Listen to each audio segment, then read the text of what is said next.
हरि अनंत, हरि कथा अनंता, भगवान की कथा भी अनंत है। कहीं सुनहि बहुविधि सब संता, अनेक प्रकार से संत जन भगवान की कथा का गान करते हैं। और भगवान की कथा के गान का केवल एक ही उद्देश्य है, अपनी वाणी को और अपने मन को पवित्र करना। गोस्वामी तुलसीदास जी कहते हैं, निज गिरा पावन करन कारण, राम जस तुलसी कहो। भगवान राम के जस का गान क्यों किया? क्या किसी ने पहले राम जस गान नहीं किया था, तुलसीदास जी को गाना पड़ा? बोले नहीं, ऐसी बात भी नहीं। उसके पहले भी व्यास आदि कवि वर्ज बखानी, व्यास, महर्षि वाल्मीकि सब राम कथा गा चुके। बोले फिर क्यों गाए? बोले उन लोगों ने पूरा नहीं किया था, हम पूरा कर देंगे। बोले यह भी उद्देश्य नहीं था। उद्देश्य केवल एक है, निज गिरा पावन करन कारण, अपनी वाणी को पवित्र करने के लिए। निज गिरा पावन करन कारण, राम जस तुलसी कहो। निज गिरा पावन करन कारण, राम जस तुलसी भयो। रघुबीर चरित अपार, वारिधि पार कवि कोने लयो। रघुबीर चरित अपार, वारिधि पार कवि कोने लयो। निज गिरा पावन करन कारण, राम जस तुलसी कहो। निज गिरा निज गिरा निज गिरा पावन, निज गिरा पावन करन कारण, राम जस तुलसी भयो। कहो, कहो, 3 बार भयो सुने तब बोले। श्री सीतारामचंद्र भगवान की जय। निज गिरा पावन करन कारण, राम जस तुलसी कहो। भगवान की कथा अनंत है और हम सभी बड़भागी हैं कि अपनी गति और मति के अनुकूल इतना समय निकालकर भगवान के पावन चरित्र का आस्वादन कर रहे हैं। आज कथा विश्राम को प्राप्त करेगी। भगवान श्री कृष्ण का चरित्र बड़ा ही आनंदमय और रसमय चरित्र है, परंतु भगवान श्री कृष्ण के चरित्र की एक विशेषता यह है कि भगवान श्री कृष्ण का चरित्र श्रवणीय है। इसे श्रवण कर, करणीय नहीं है। भगवान कृष्ण ने किया इसलिए हम करें, ये नहीं है।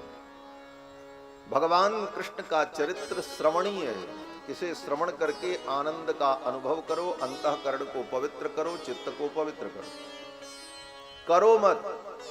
कृष्ण ने जो किया वो करने लायक नहीं है। हाँ, कुछ जो कृष्ण ने किया है वो करने लायक है।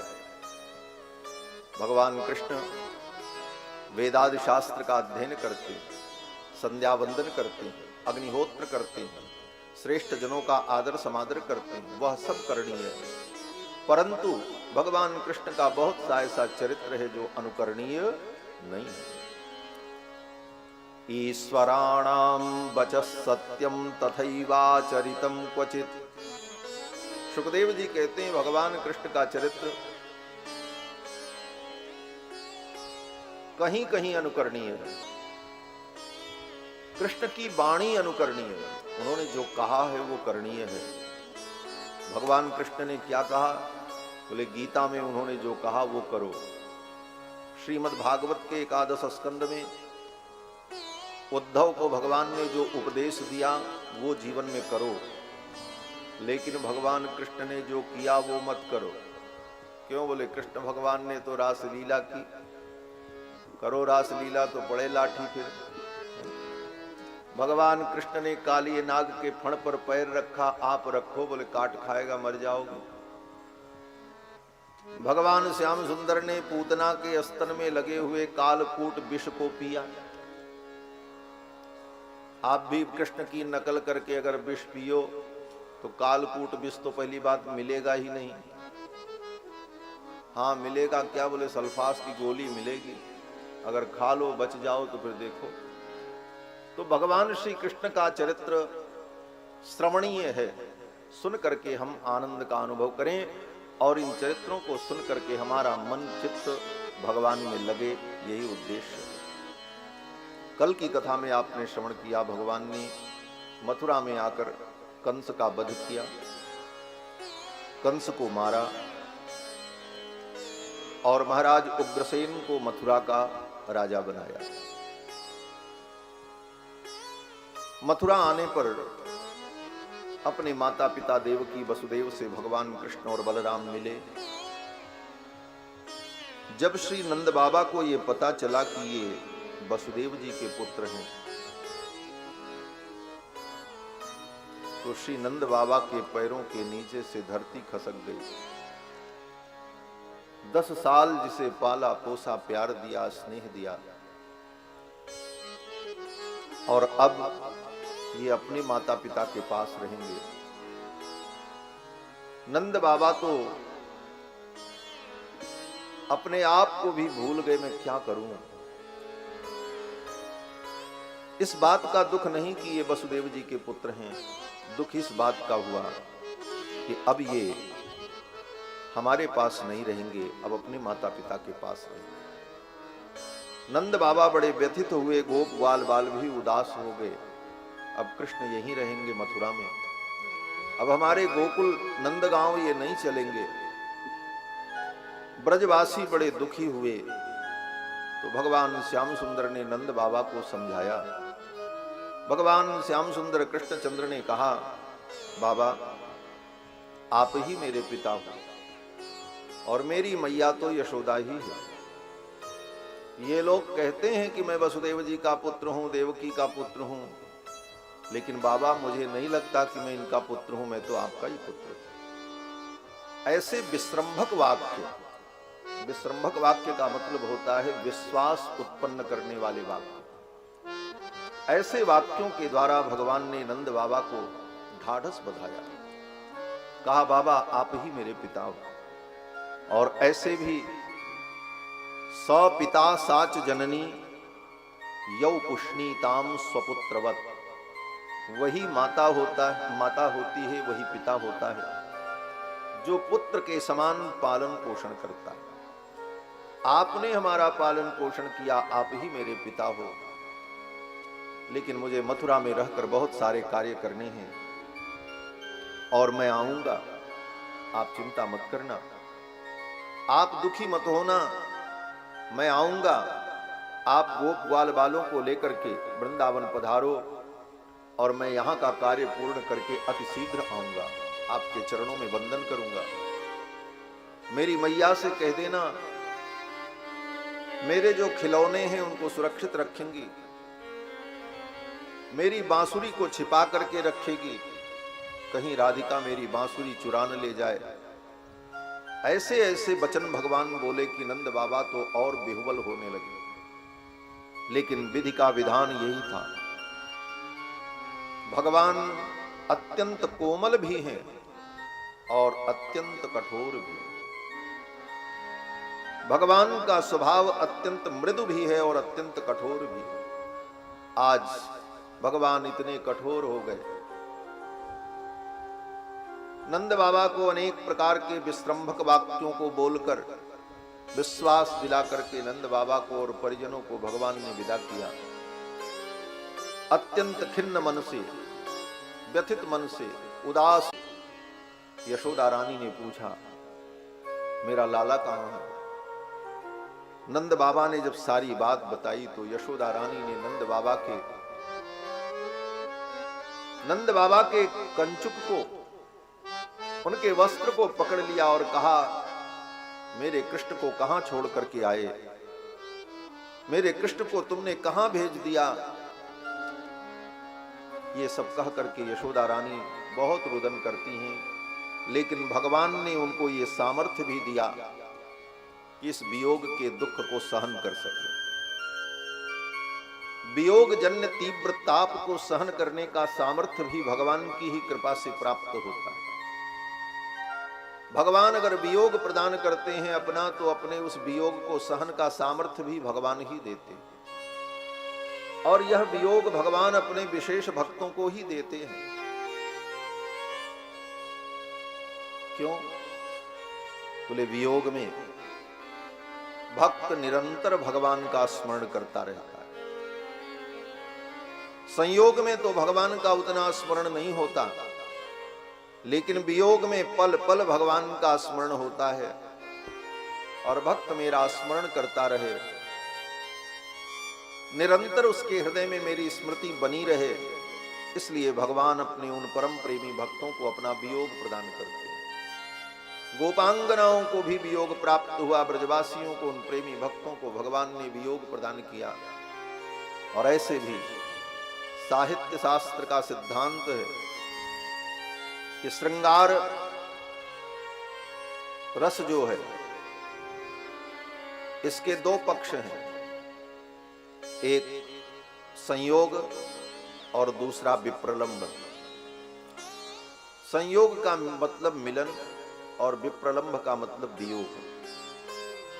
श्रृंगार की दो अवस्थाएं होती हैं, विप्रलंब और संयोग। इन दोनों अवस्थाओं में उत्तम श्रृंगार कौन है? तो कवियों ने, विद्वानों ने कहा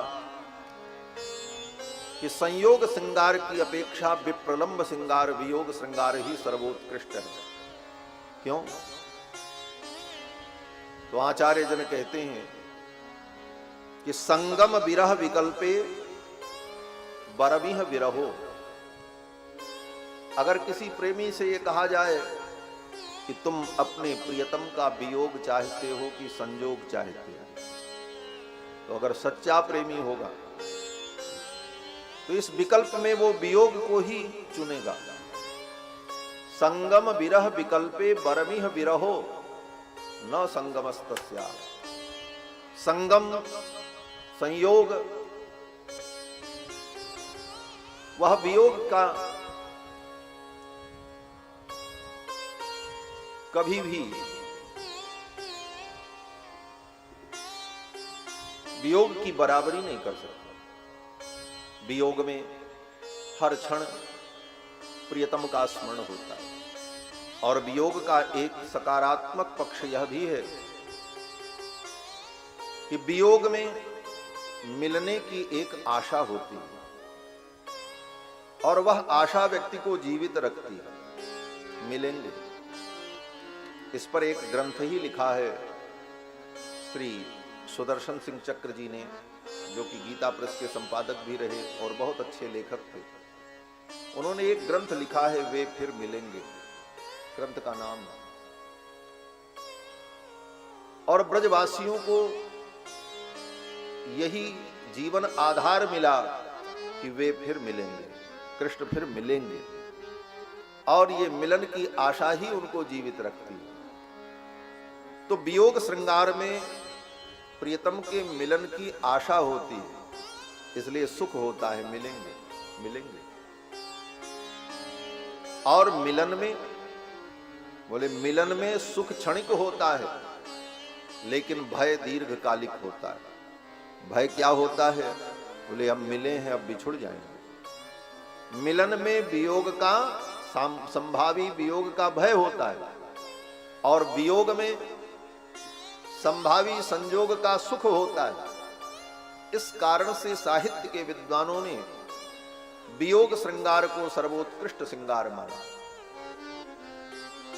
वियोग में ये आशा बनी रहती है भगवान मिलेंगे, और मिलने की आशा में जो आनंद है वो मिलने में आनंद नहीं। किसी सूफी संत ने कहा, कोई पथिक अपनी मंजिल की तलाश में निकला था, उसे बड़ा आनंद आ रहा था, बड़ा आनंद आ रहा था मंजिल को पाने में, ढूंढने में। लेकिन मंजिल के जब सन्निकट पहुंचा, मंजिल दिखाई पड़ी तो वो परेशान हो गया और उसने कहा, अय मेरे राहबर मुझको गुमराह कर दे, अय मेरे राहबर मुझको गुमराह कर दे, सुना है कि मंजिल करीब आ रही है।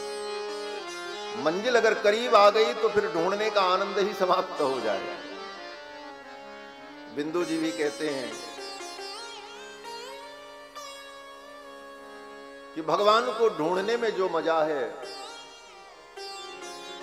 वो मजा भगवान को पाने में नहीं है। जो उस सांवरे को सदा ढूंढता है, जो उस सांवरे को सदा ढूंढता है, जो उस सांवरे को सदा ढूंढता है, जो उस सांवरे को सदा ढूंढता है, उसे एक दिन सांवरा ढूंढता है, उसे एक दिन सांवरा ढूंढता है।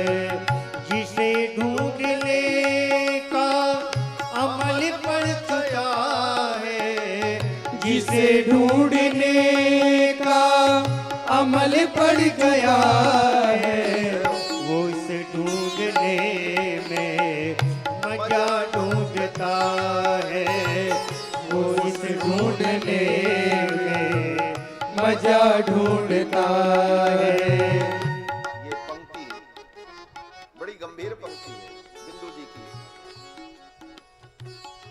कि जिसको ढूंढने का अमल पड़ गया उससे पूछो कि क्या ढूंढते रहते, तो कहता है कि इस ढूंढने में ही मजा मिल रहा है।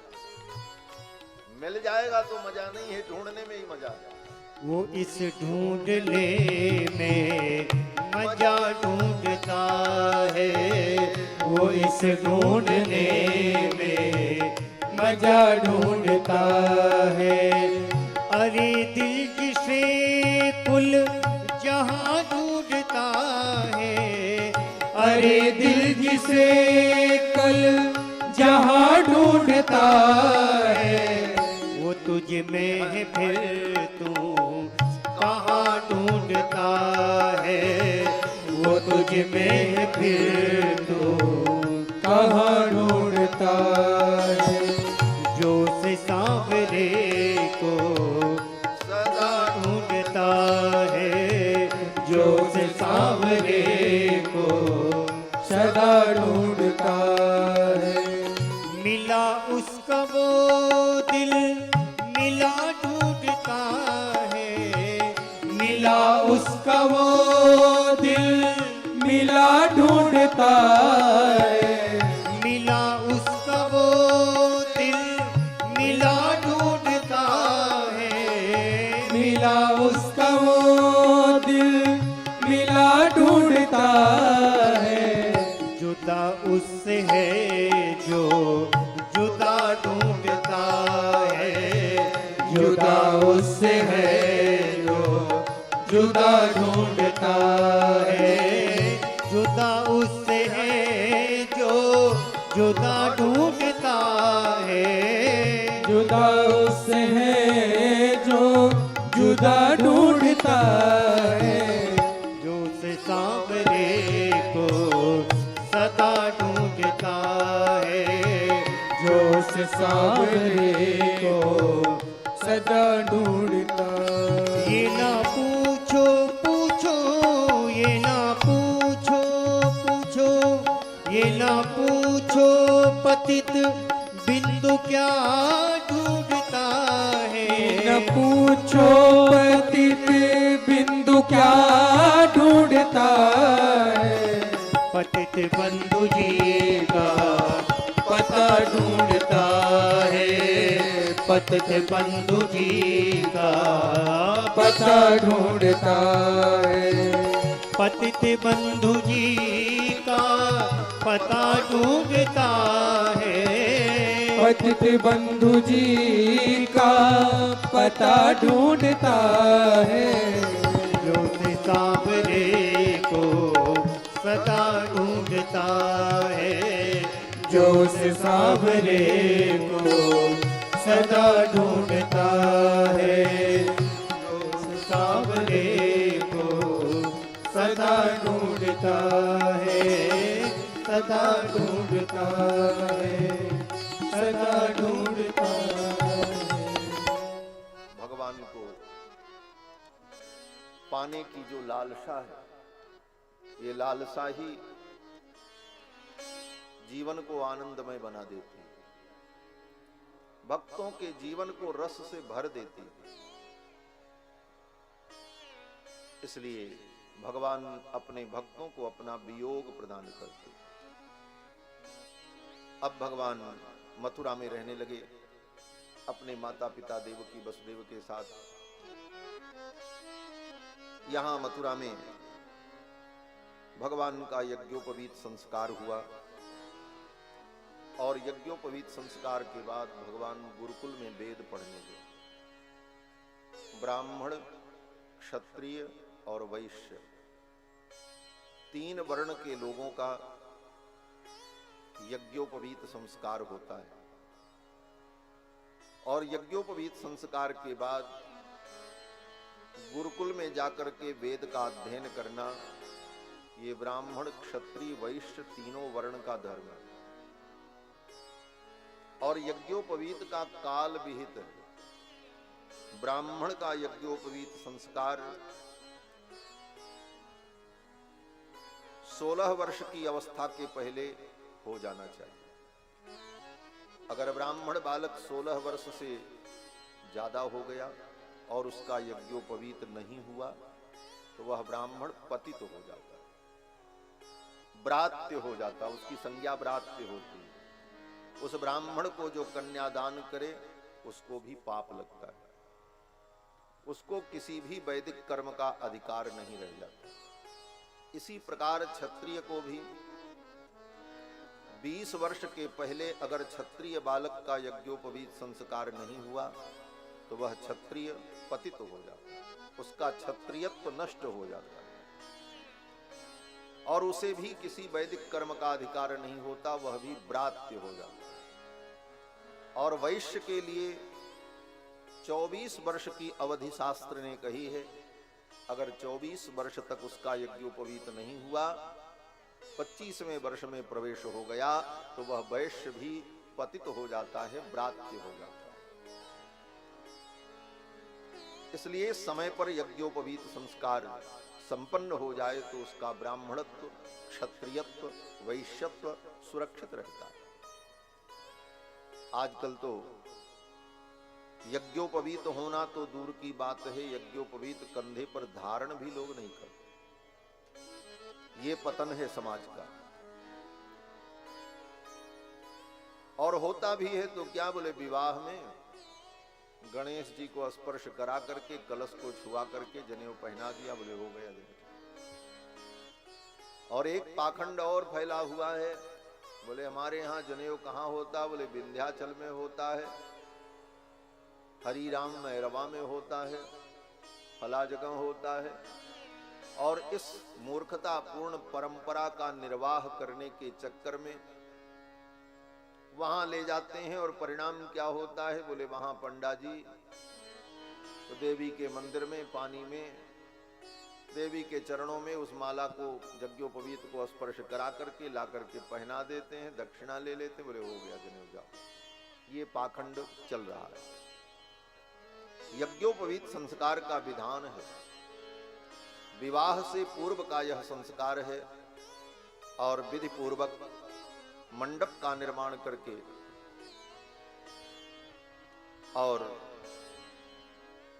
अनेक मंत्रों के द्वारा जो आहुतियां होती, उन सारी आहुतियों को संपन्न करके विधि पूर्वक योग्य आचार्य के द्वारा यज्ञोपवीत संस्कार होता है। और उसी समय यज्ञोपवीत संस्कार के समय में ही गायत्री मंत्र का उसे उपदेश किया जाता है।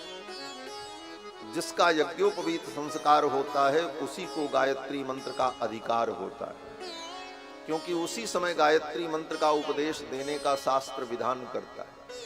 और जिसका यज्ञोपवीत समय से नहीं हुआ, कालातिक्रमण हो गया, अथवा वह यज्ञोपवीत का अधिकारी नहीं है, उसे अगर कोई गायत्री मंत्र का उपदेश करता है तो वह उपदेश देने वाला भी नरक में जाता है और उस गायत्री मंत्र का जप करने वाला भी नरक में जाता है।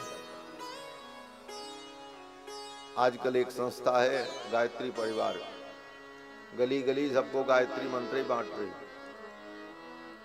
उस गायत्री से किसी का कल्याण होने वाला नहीं है। धर्म की व्यवस्था शास्त्र से चलती है, हमारी सुविधाओं से और हमारी इच्छाओं से नहीं चलती। हमको जिसमें सुविधा लगे और हमको जो अच्छा लगे वो हम मान लें, वो धर्म हो जाएगा, वो एक कदापि नहीं हो सकता। धर्म का मूल शास्त्र है। धर्मम जिज्ञासमानानाम प्रमाणम परमम श्रुति। धर्म की जिज्ञासा होने पर श्रुति और शास्त्र ही प्रमाण होता है, और शास्त्र अगर कहता है तो वो धर्म है, और शास्त्र अगर कहता है कि ये धर्म नहीं है तो वो धर्म नहीं है।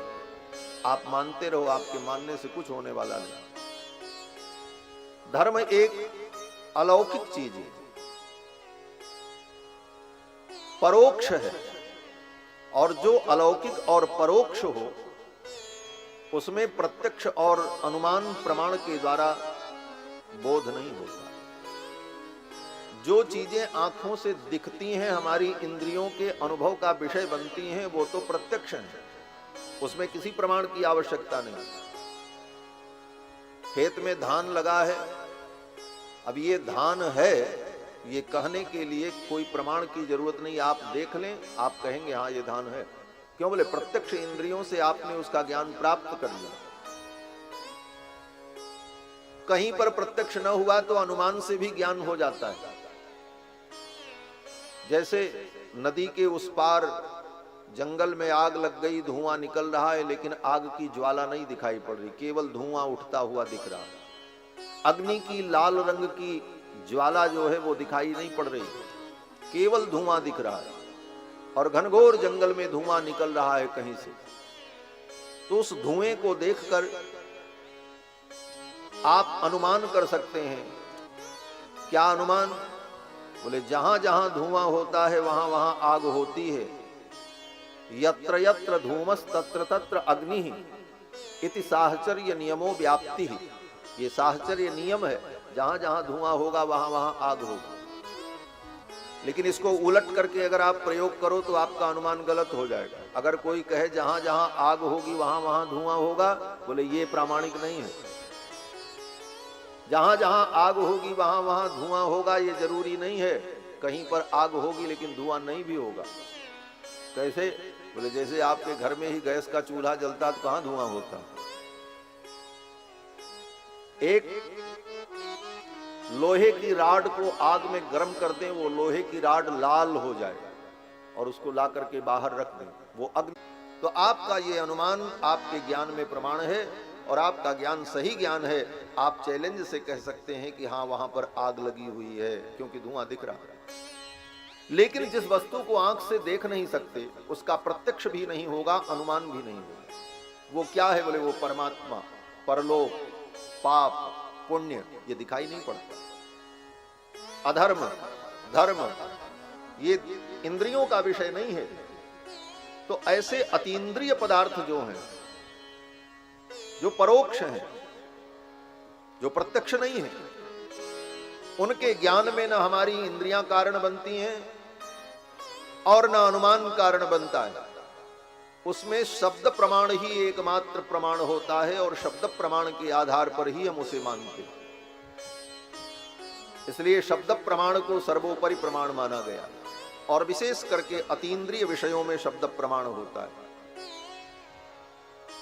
उसका एक छोटा उदाहरण यही समझ लो। बहुत से लोग ऐसे हैं जो कभी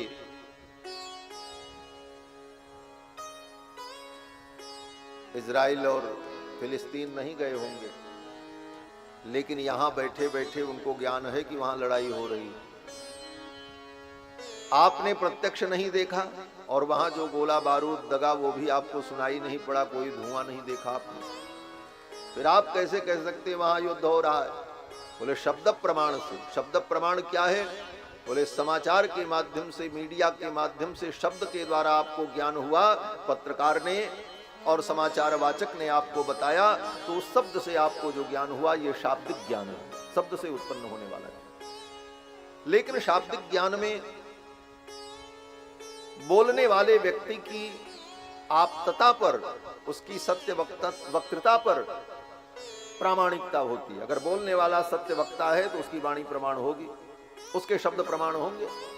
तो आप विश्वास करते हैं कि वो पत्रकार, वो मीडिया झूठ नहीं बोलेगी, इसलिए आप उस ज्ञान को स्वीकार कर लेते हैं। तो जो वस्तु अतीन्द्रिय है, ऐसे परमात्मा, परलोक, धर्माधर्म, पुनर्जन्म, पाप पुण्य, इन विषयों में शब्द ही प्रमाण है। किसका शब्द प्रमाण है? बोले वेद का शब्द। वैदिक शब्द जो है, वेद जो है, वेद ही इन विषयों का प्रतिपादन करते हैं, अपूर्व का प्रतिपादन करते हैं, जिसको पूर्व में हमने नहीं जाना, किसी साधन से हम जान नहीं सकते। उस धर्माधर्म का बोध शास्त्र के द्वारा होता है। और शास्त्र क्या है? बोले शब्दमय है। इसीलिए शब्द प्रमाण को सर्वोपरि प्रमाण माना जाता है। कोई व्यक्ति कितना भी कहे ये खेत हमारा है, लेकिन दूसरा व्यक्ति लिखा पढ़ी का कागज लेकर के आ जाए तो मान्यता उसी की होती है, वो कहने वाले की नहीं रह जाता। तो बंधुओं, वेद का अध्ययन करना यह ब्राह्मण, क्षत्रिय, वैश्य 3 वर्णों का परम धर्म है। यज्ञोपवीत संस्कार के बाद वेद का अध्ययन करना, गुरुकुल में रहकर, भगवान श्री राम ने भी इस मर्यादा का पालन किया। आज भी राम जी के वंश के जो रघुवंशी क्षत्रिय हैं, वो कहते हैं हम तो रघुवंश के क्षत्रिय हैं। बोले रघुवंश के क्षत्रिय हो तो कम से कम राम जी का आचरण अनुकरण करो। राम जी भी ने वेद पढ़ा, राम जी ने गुरुकुल में जाकर के गुरु की सेवा की, और समय से उनका यज्ञोपवीत संस्कार हुआ। जब ही कुमार भये सब भ्राता, दीन जनेऊ गुरु पितु माता। इन संस्कारों को अपने परिवार में सुरक्षित करो, तब हमारा हिंदुत्व बचेगा, तब सनातन धर्म बचेगा। और खाली लाल पीला झंडा लेकर और बहुत बड़ी बड़ी रैली करने से धर्म की रक्षा कदापि नहीं होगी। धर्म की रक्षा तभी होगी जब धर्म व्यक्ति में प्रतिष्ठित होगा। धर्म किसी बिल्डिंग में नहीं रहता, धर्म किसी पत्थर में नहीं रहता, धर्म किसी संगठन में नहीं रहता, धर्म व्यक्ति में रहता है। जब व्यक्ति व्यक्ति में धर्म प्रतिष्ठित होगा तभी धर्म की प्रतिष्ठापना होगी। इसलिए हम अपने धार्मिक कृत्यों को, अपने धार्मिक कर्तव्यों को समझें और उसे जीवन में अपनाएं। भगवान श्री कृष्ण भी यज्ञोपवीत संस्कार हुआ, इसके बाद गुरुकुल में पढ़ने गए और गुरुकुल में रहकर 64 दिनों में भगवान कृष्ण ने समस्त विद्याओं को प्राप्त कर लिया। अहोरात्रैश्चतुष्षष्ट्या संयत्तौ तावती कला। 64 दिन में तावती कला माने 64 कलाओं को, समस्त ज्ञान को सीख लिया। और जब गुरुकुल से चलने लगे तो गुरुदेव से कहा, मैं आपको क्या दक्षिणा भेंट करूं? हमारी प्राचीन शिक्षा पद्धति यही थी। गुरुकुल में कोई बालक पढ़ने जाए तो उससे शुल्क नहीं लिया जाता, निःशुल्क शिक्षा। और गुरुकुल भी 2 प्रकार के नहीं होते थे, एक ही गुरुकुल सबके लिए होता था। आज जैसी व्यवस्था नहीं थी कि गरीब का बेटा सरकारी स्कूल में पढ़े और अमीर का बेटा कॉन्वेंट में पढ़े। यह व्यवस्था नहीं थी, सबके लिए शिक्षा समान थी। आज सरकारें नारा लगाती हैं सब पढ़ो सब बढ़ो, लेकिन सब कैसे पढ़ो? उन बड़ी बड़ी संस्थाओं में उच्च शिक्षाओं को पाने के लिए गरीब व्यक्ति इतना डोनेशन कहां से लाएगा, इतनी फीस कहां से लाएगा? इसीलिए ऋषि मुनियों ने शिक्षा को सदा निःशुल्क रखा। किसी भी गुरुकुल में शुल्क नहीं लगता था। और जिस गुरुकुल में गरीब का बालक पढ़ता था उसी में अमीर के बालक भी पढ़ते। जिस गुरुकुल में सुदामा जैसे विपन्न ब्राह्मण पढ़ते थे उसी गुरुकुल में कृष्ण भी अध्ययन करते थे। जिस गुरुकुल में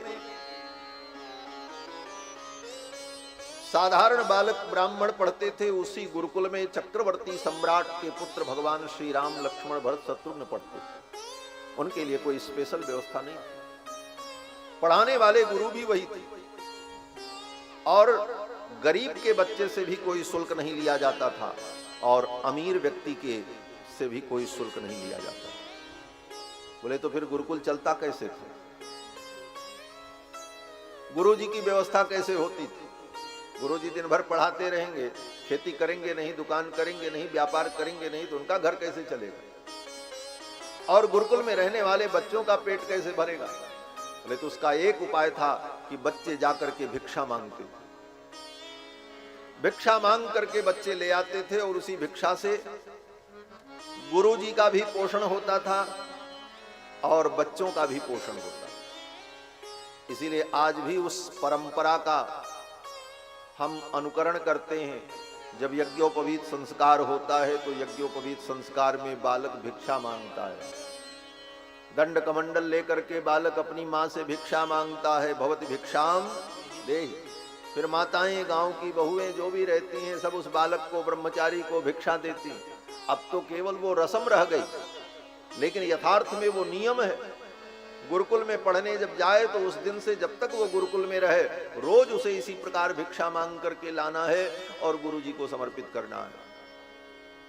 भगवान श्री राम चक्रवर्ती सम्राट के पुत्र होकर के भिक्षा मांगने गए, और भिक्षा मांग करके गुरुजी को ला करके समर्पित करते, और तब अध्ययन किया। ये भिक्षा मांग करके अध्ययन करना ऋषियों ने नियम क्यों बनाया? बोले इसलिए कि भिक्षा मांग करके जब विद्यार्थी अध्ययन करेगा, ज्ञान प्राप्त करेगा, तो उसके अंदर ये भावना होगी कि समाज की रोटी खा करके हमने ज्ञान प्राप्त किया है, इसलिए हमारा ज्ञान समाज के कल्याण के लिए। और जब बाप खेत बेच करके, माँ अपने गहनों को बेच करके बच्चे को पढ़ाएगी, तो उस बच्चे में यही भावना होगी, मेरे बाप ने जो खेत बेचा, गहना बेचा, अब हम अपनी शिक्षा से उतना कमा करके पहले पूर्ति करें, और उस कमाने के लिए चाहे हमको झूठ बोलना पड़े, चाहे हमें गलत मार्ग अपनाना पड़े, हर काम करके वो व्यक्ति उतना धन संचय करे। बड़ी ही वैज्ञानिक शिक्षा पद्धति ऋषियों की थी, और उस पद्धति से पढ़ करके भगवान कृष्ण गुरुकुल में समस्त विद्याओं को प्राप्त करते। और गुरु से पढ़ी गई विद्या, जब गुरु शुल्क लेता है विद्यार्थी से और पढ़ाने के लिए वेतन लेता है सरकार से अथवा संस्था से, तो वह गुरु नहीं रहता, वो नौकर होता है। इसीलिए लोग कहते हैं महाराज हमको विद्यालय में नौकरी मिल जाए। पैसा लेकर के अध्यापन करना, इसको नौकरी कहा गया। ये नौकरी है। क्यों? बोले वो नौकर है और नौकर पढ़ा रहा है, और नौकर से पढ़ाई गई विद्या व्यक्ति को अधिकतम नौकरी करा सकती है, इससे ज्यादा कुछ नहीं करा सकती। नौकर से पढ़ी गई विद्या यही भावना उत्पन्न करेगी कि हमको भी कोई नौकरी मिल जाए, इससे ज्यादा ऊपर की सोच नहीं होगा। और जब गुरु से विद्या पढ़ी जाती है तो वह यह भावना पैदा करती है कि गुरु से विद्या प्राप्त करके व्यक्ति जगत गुरु हो जाता है। कृष्णम वंदे जगत गुरु। भगवान कृष्ण ने गुरु से विद्या प्राप्त की, इसलिए जगत गुरु। भगवान राम ने गुरु से विद्या प्राप्त की, इसलिए जगत गुरुम च शाश्वतम तुरीयमेव केवलम। भगवान शंकराचार्य ने गुरु से विद्या प्राप्त की तो जगत गुरु, नौकर नहीं बने। बंधुओं, विद्या तो वो है जो संसार बंधन से मुक्ति का मार्ग बता दे। विद्या सा विद्या या विमुक्तये। विद्या वही है जो मुक्ति का कारण बने, जो हमें अज्ञान से मुक्त करे, बंधन से मुक्त करे, कुंठाओं से मुक्त करे, पूर्वाग्रह से मुक्त करे, उसे विद्या कहते हैं। और आज जो विद्या है, यह विद्या तो केवल अर्थ का साधन करने वाली है। वही पढ़ाई व्यक्ति पढ़ता है जिस माध्यम से हम अधिक से अधिक धन कमा सकें। इंजीनियर बने, डॉक्टर बने, इस मार्ग में जाएंगे तो ज्यादा रास्ता मिलेगा, अधिक धन कमाने के साधन बनेंगे। उस विद्या का उद्देश्य ज्ञान प्राप्त करना, हमारे जीवन का अज्ञान दूर हो जाए, ये उद्देश्य नहीं रहेगा। भगवान ने गुरुकुल में विद्या प्राप्त की और फिर जब चलने लगे तब गुरुजी से कहा, गुरुजी मैं आपकी क्या सेवा। नियम यही है, अध्ययन करने के बाद जब अध्ययन पूर्ण हो जाए तो तुम्हारी जो श्रद्धा हो, जो तुमसे बन पड़े, गुरु के चरणों में भेंट करके प्रणाम करके उनसे विदा लो। भगवान ने भी पूछा, गुरुदेव मैं आपकी क्या सेवा करूं। सांदीपनी मुनि ने कहा, कृष्ण तुम्हारे जैसे शिष्य को प्राप्त करके मैं धन्य हो गया, मुझे कुछ नहीं चाहिए। हाँ, तुम्हारी गुरु माता हैं, उनसे पूछ लो। भगवान कृष्ण अपनी गुरु माता के पास गए, पूछा, मां मैं आपकी क्या सेवा करूं। तो गुरु माता रोने लगी। गुरु माता की आंखों में आंसू आ गए। गुरु माता ने कहा, कृष्ण अब तुम चले जाओगे तो तुम्हारी याद मुझे आएगी, मुझे दुख होगा। भगवान ने कहा, मां ये तो गुरुकुल है, कितने विद्यार्थी आएंगे, पढ़ेंगे, शिक्षा पूरी हो जाएगी, चले जाएंगे। अधीत विद्या आचार्यम मृत्युजो दत्त दक्षिणाम। अधीत विद्या आचार्यम, विद्या पढ़ लेने के बाद शिष्य आचार्य को छोड़ करके चला जाता है, नियम है। ऋत्विजो दत्त दक्षिणाम, जो ऋत्विज ब्राह्मण आपके घर अनुष्ठान पूजा कराने आते हैं, पूजा पूरी हो गई, दक्षिणा मिला, फिर चले जाते हैं, ये तो नियम है।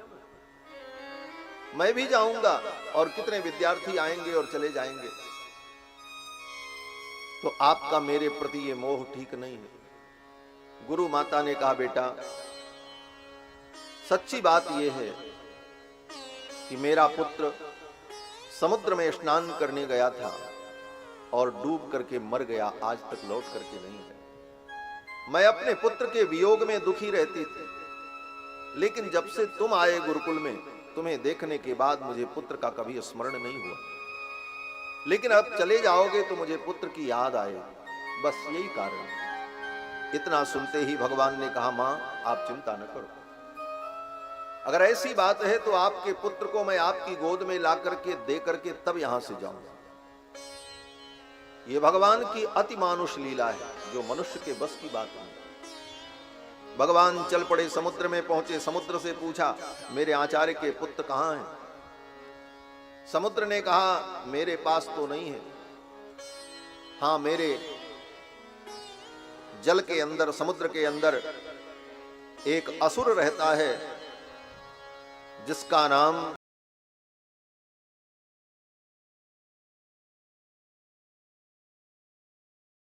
ने ही आपके आचार्य पुत्र का भक्षण कर लिया हो। भगवान समुद्र में गए, दोनों भाई कृष्ण बलराम, और जाकर के उस पंचजन असुर को भगवान ने पकड़ा और उस पंचजन असुर को मारा, और मारने के बाद उस शंख को उसी समुद्र के जल से धोया, और समुद्र के जल से धो करके उस शंख को भगवान ने अपने मुख पर रखा और बजाते हुए भगवान वहां से चल पड़े। ततः संयमनीम नाम यमस्य दयिताम पुरीम गत्वा जनार्दन शंखम प्रदद्मौ स हलायुध। शंख बजाते हुए भगवान सीधे संयमनीपुरी पहुंचे, यमराज के पास। यमराज ने भगवान का स्वागत किया और यमराज ने कहा, प्रभु मैं आपकी क्या सेवा करूं। लीला मनुष्य हे विष्णु युवयो करवाम किम। लीला में मनुष्य धारण किए हुए हे भगवान, आप दोनों का मैं क्या सत्कार करूं, मैं क्या सेवा करूं। भगवान ने कहा, मैं अपने आचार्य पुत्र को लेने आया हूं और मेरे आचार्य पुत्र को मुझे दे दो, मैं उन्हें लेकर के जाऊंगा। यमराज ने वर्षों पूर्व मरे हुए आचार्य पुत्र को उसी रूप में प्रकट कर दिया और भगवान को सौंप दिया। भगवान लेकर के आए और ला करके पुत्र को अपने गुरुदेव के सामने जब प्रस्तुत किया तो गुरुजी और गुरु माता दोनों देख करके प्रसन्न हो। अपने गुरु के मरे हुए पुत्र को उसी रूप में ला करके प्रस्तुत कर दिया। गुरुदेव ने आशीर्वाद दिया, जाओ, जो विद्या तुमने अध्ययन की है ये विद्या कभी तुम्हें विस्मृत नहीं होगी,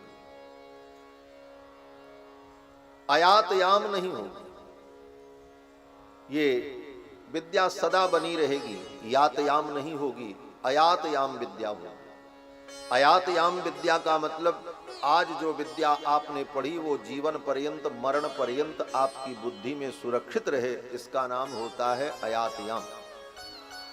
पढ़ते तो आज भी लोग हैं, लेकिन जब उस क्लास से आगे चले गए तो पिछले क्लास की सब बातें खत्म हो जाती। क्यों बोले? उसकी जरूरत जीवन में लगती नहीं। व्यक्ति लगता है परीक्षा पास करने के लिए सब तैयारी की, परीक्षा में पास हो गए तो अब उससे क्या मतलब।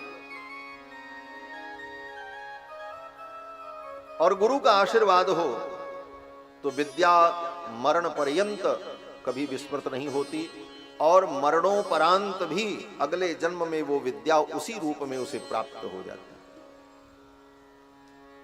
दुनिया में सब कुछ आपने संचय किया, सब संचय यहीं रहेगा। सर्वे क्षयांता निचया पतनांता समुच्छया। लेकिन ज्ञान ही एक ऐसी वस्तु है, विद्या ही एक ऐसी वस्तु है जिसका संचय आपने इस जन्म में अगर किया तो वो आपकी सुरक्षित रहेगी, अगले जन्म में भी आपको उसी रूप में प्राप्त हो जाए। विद्या ही एक ऐसी है जो जन्मांतर में भी व्यक्ति के पास रहती है, बाकी सब कुछ यहीं छूट जाता है। भगवान ने गुरुपुत्र को प्रस्तुत किया और भगवान आ गए और आकर के मथुरा में रहने लगे। इसके बाद कथा आती है, भगवान ने अपने मित्र उद्धव को, अपने सखा उद्धव को संदेश वाहक बना करके गोपियों के पास भेजा। उद्धव जी संदेश वाहक बन करके आए, भगवान का संदेश लेकर के गोपियों को सुनाया। गोपियों ने उद्धव जी को बड़ा उलाहना दिया। अब ये गोपी उद्धव प्रसंग बड़ा ही गंभीर प्रसंग है, और इस प्रसंग में गोपियों ने जो एक गीत गाया है इसका नाम भ्रमर गीत है। भ्रमर गीत के जो श्लोक हैं, एक बार धर्म सम्राट स्वामी करपात्री जी महाराज भ्रमर गीत पर प्रवचन करते रहे। 1 महीने तक केवल भ्रमर गीत पर प्रवचन चला, फिर भी पूरा नहीं हुआ और किसी कारण से उन्हें जाना पड़ा। तो उनके स्थान पर वृंदावन की महान विभूति महामहोपाध्याय पंडित श्री अतुल कृष्ण गोस्वामी पाद, उन्होंने फिर 1 महीने तक प्रवचन किया, फिर भी ये भ्रमर गीत का व्याख्यान पूर्ण नहीं हुआ। कितना विषय है, ये तो महाराज जीवन कम पड़ जाएगा, ये जीवन कम पड़ जाएगा इन विषयों को अनुभव करने के लिए, सुनने के लिए।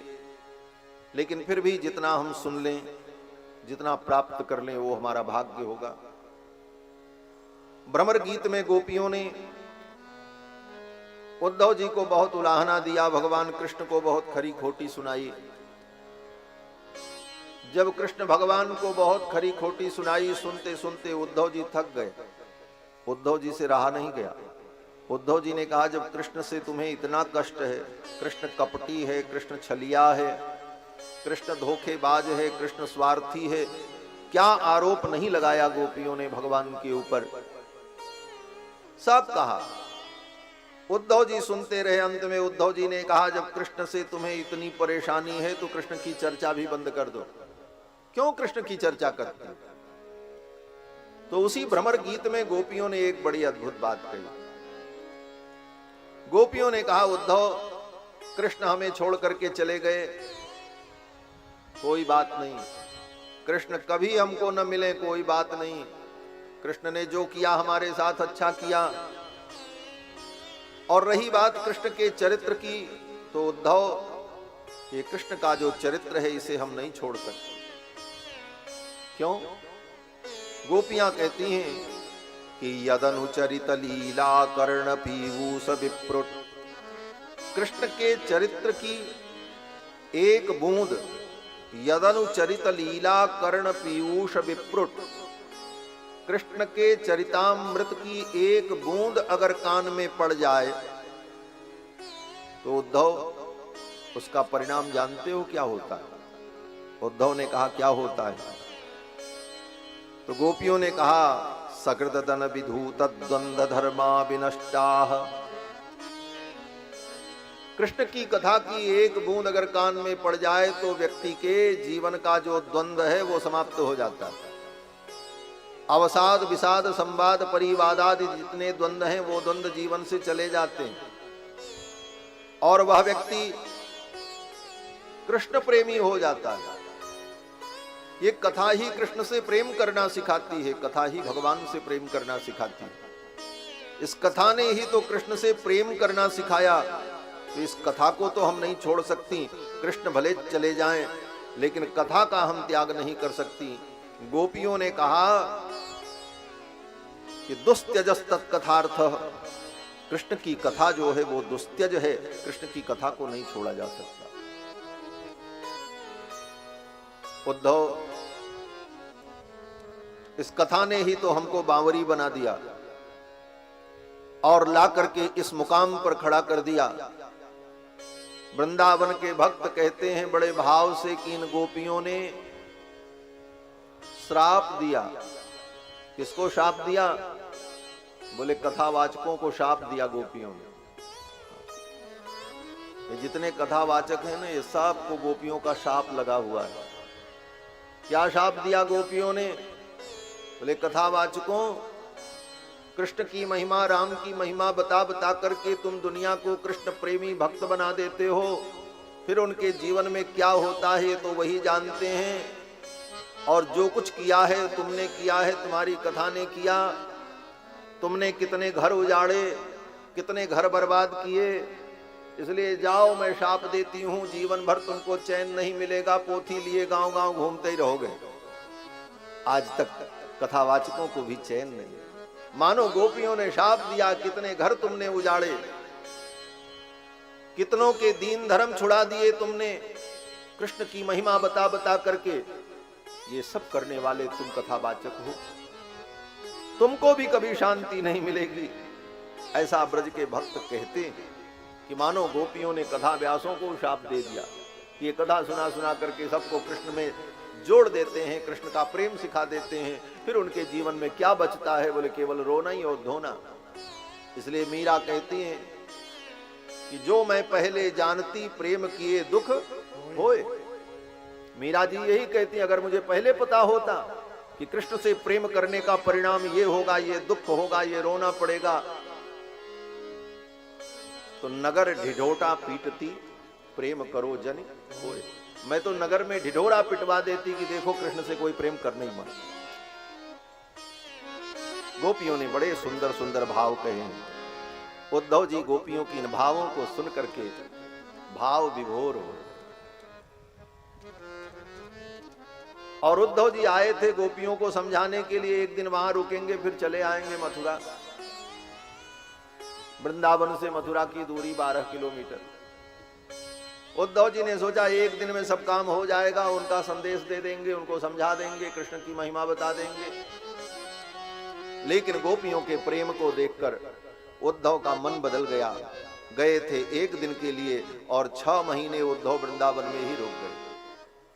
उन भक्तों के साथ उन्हें जो आनंद का अनुभव हुआ, गोपियां जब कथा सुनाती, कृष्ण माखन चोरी कैसे करते, कृष्ण गोपियों के वस्त्र को कैसे चुराए, कृष्ण बंसी कैसे बजाते थे, कृष्ण कहां पर नृत्य करते थे, किस वृक्ष की डाली पर बैठ करके कौन सी लीला कृष्ण ने की, एक एक स्थान दिखा दिखा करके बता बता करके वर्णन करके सुनाया उद्धव को।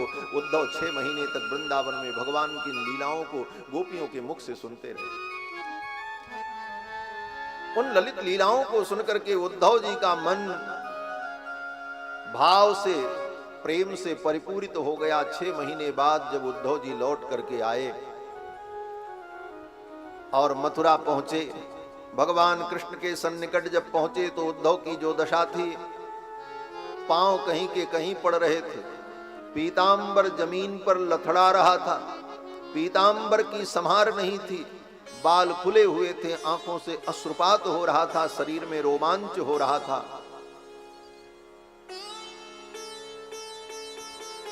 किस बात के लिए? बोले उद्धव को यह अनुभव हो रहा था, आज मैं गोविंद से मिलूंगा। अरे गोविंद के पास ही रहते थे, मथुरा में परम सखा थे, दयित सखा, कृष्णस्य दयित सखा, ऐसा वेद व्यास जी कहते हैं। लेकिन आज ये विशेष आनंद अनुभव हो रहा है मिलने का कि आज मैं कृष्ण से मिलूंगा। इसका मतलब बोले भगवान की कथा सुनने के बाद जब भगवान मिलते हैं तो भगवान के मिलने का आनंद विलक्षण होता है। और जीवन में कथा नहीं सुनी और साक्षात भगवान भी मिल जाए तो भगवान के मिलने का आनंद तुम्हें अनुभव नहीं हो। वही भगवान रावण को भी मिलते हैं, लेकिन रावण को आनंद नहीं आता। रावण भगवान को गालियां देता है, भगवान पर अस्त्र शस्त्र का प्रहार करता है, लेकिन विभीषण जी को अभी भगवान मिले नहीं। लेकिन विभीषण जी को भगवान की कथा मिली, विभीषण जी ने कथा सुनी। हनुमान जी पहुंचे तो हनुमान जी ने भी विभीषण जी को कथा सुनाई। और इसके बाद जब विभीषण जी भगवान राम से मिलने चले तो अभी मिले नहीं, उसके पहले ही इतना आनंद आने लगा। कितना आनंद आने लगा। गोस्वामी तुलसीदास जी महाराज वर्णन करते हैं, विभीषण जब लंका से चले तो उनके मन में जो उत्साह, आनंद, विभीषण जी सोच रहे हैं आज मैं प्रभु से मिलूंगा, उन प्रभु से मिलूंगा जिनके चरणारविंद ने दंडकारण्य को पावन कर दिया। आज उन चरणों का मैं दर्शन करूंगा जिन चरणों की रज से अहिल्या तर गई। आज उन चरणों का दर्शन करूंगा जिन चरणों की पादुकाओं को भरत पूजा करते हैं रखकर, जिन पादुकाओं की आराधना करते हैं, आज उन चरणों का मुझे दर्शन। देखियो आज चरण जल जाता, देखियो आज चरण जल जाता।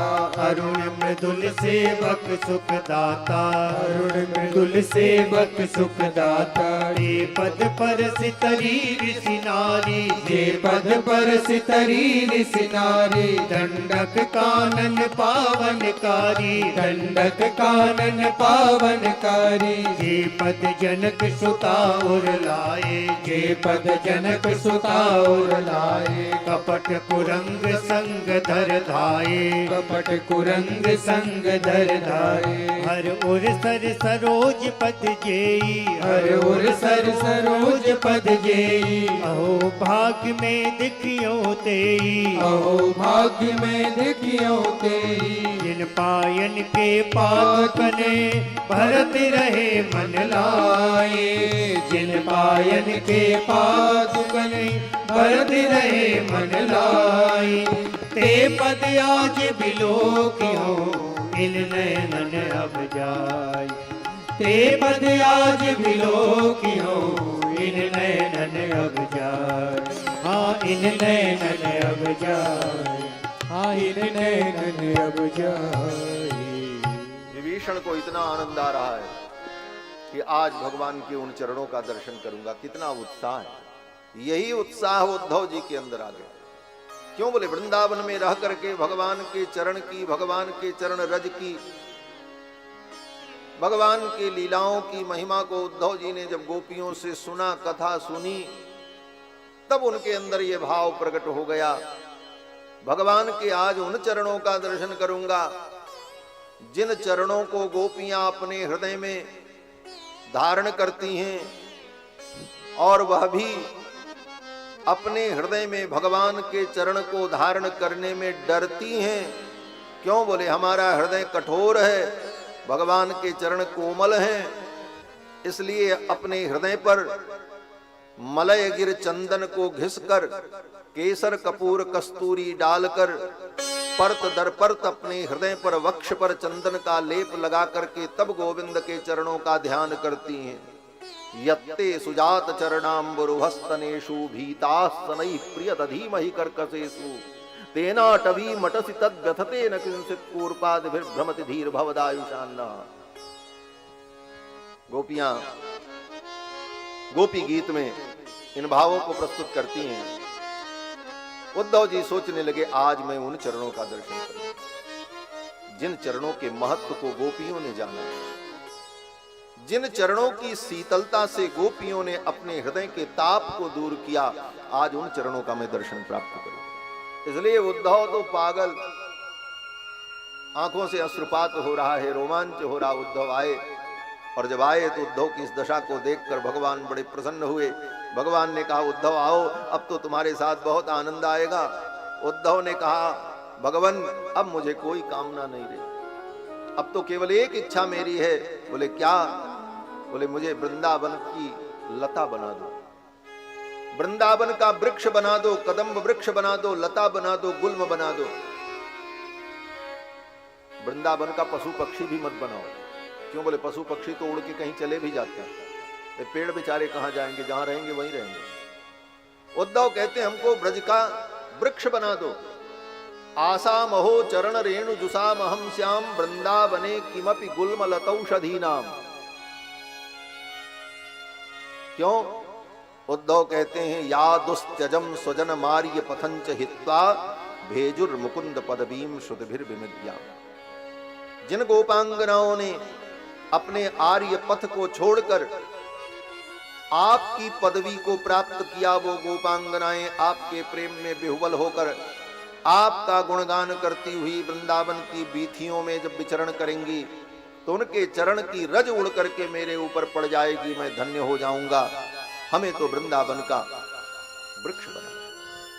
ये दैन्य भाव, ये दीनता, ये नैत्यानुसंधान उद्धव के अंदर आया। भगवान बड़े प्रसन्न हुए। ये सब कथा सुखदेव जी ने राजा परीक्षित को सुनाई है। इसके बाद मथुरा के ऊपर जरासंध ने आक्रमण किया है। जरासंध कंस का ससुर था। कंस के मर जाने पर कंस की विधवा पत्नी अस्ति और प्राप्ति, ये दोनों जरासंध की बेटियां थीं। दोनों अपने पिता के पास गईं और जाकर के रो रो करके सब कहा। जरासंध ने बदला लेने की भावना से मथुरा पर आक्रमण की तैयारी की।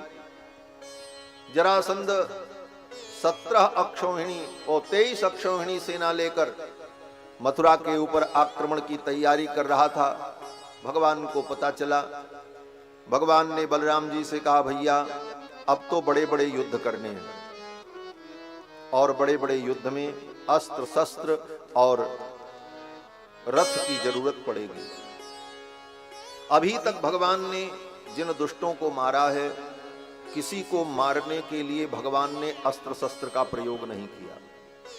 पूतना को दूध पीते हुए मार दिया, सकटासुर को पैर से उछाल के मार दिया, तृणावर्त का गला दबा करके मार दिया, बत्सासुर का पैर पकड़ करके पटक दिया,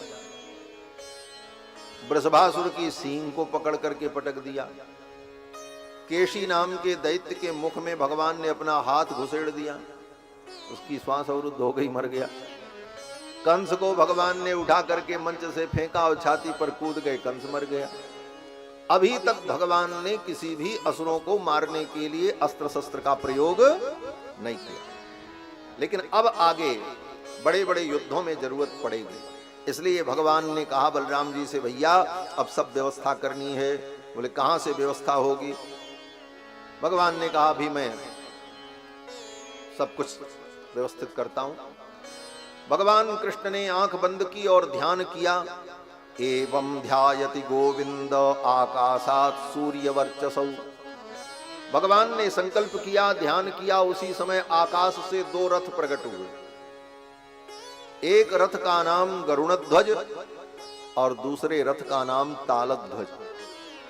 भगवान का गरुणध्वज रथ प्रकट हो गया और बलराम जी का तालध्वज रथ प्रकट हुआ।